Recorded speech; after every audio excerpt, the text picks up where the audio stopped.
Wild Wheels is, I think it's a great event. It gets people, car enthusiasts together to come out here and see everybody's cars, and even for the people in the building that aren't car enthusiasts, they get to come out, get a little time out of the office, see some beautiful cars, and you know, it's just a great day. Anytime you can get out of the office for a little while, it's a good thing.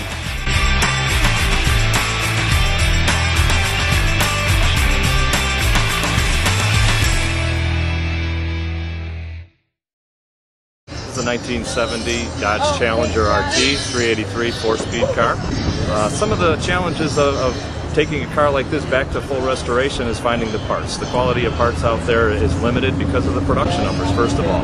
And quite frankly, we in the industry didn't know what we had. If we did, we would have kept more of these cars in a more pristine condition. But nevertheless, it's a hobby, it's a passion. I mean, if you're willing to put the time and effort in, you can find the parts, you pay the price, you put it together, and you come out with a product something like this. Reaction, the first thing is the color. As you see, being Hemi orange, the high impact color of the 70s was one of the popular things that Chrysler did. It catches your eye. This is a 1964 Plymouth Fury. I've had this car about 6 years.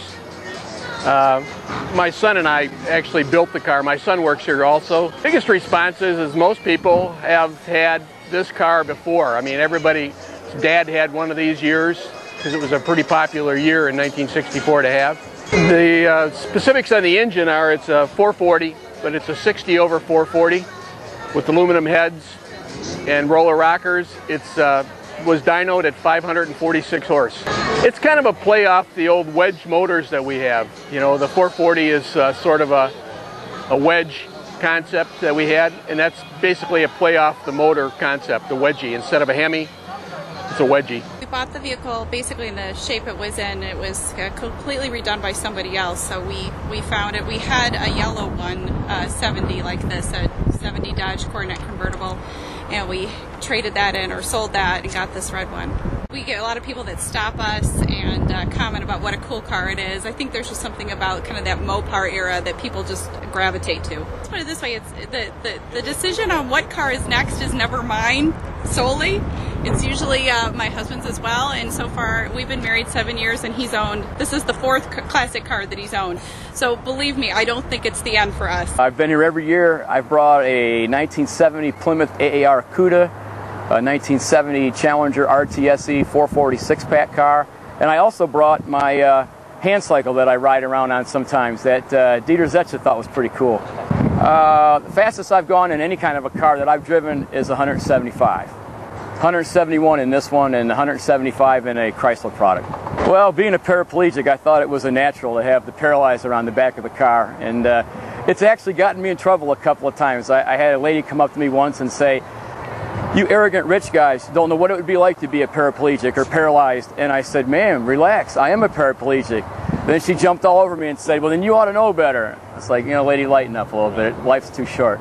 But it kind of fits me and the car.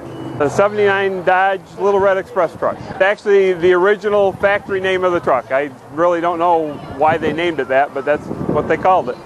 My son and I bought it about 5 years ago in pieces, and it just got done last summer. The high performance 360, it's the engine that they put in the police cars, I believe. We are sponsored by Daimler Chrysler.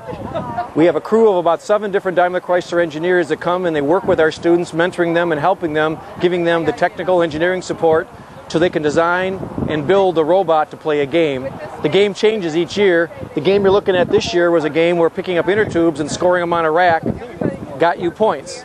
And the format was 3 robots against 3 robots. Wild Wheels at Work is only our 2nd year of doing it. It's a nice opportunity to show the people at Daimler Chrysler exactly what's going on. So this has just been a really fantastic way to get high school students excited about science and technology.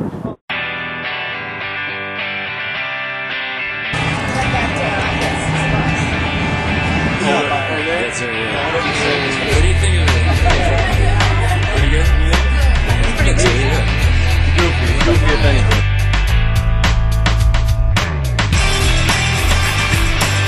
I volunteer for events like this. I enjoy being around people and working with the people. And as you can see, everyone's having a great time and it's fun.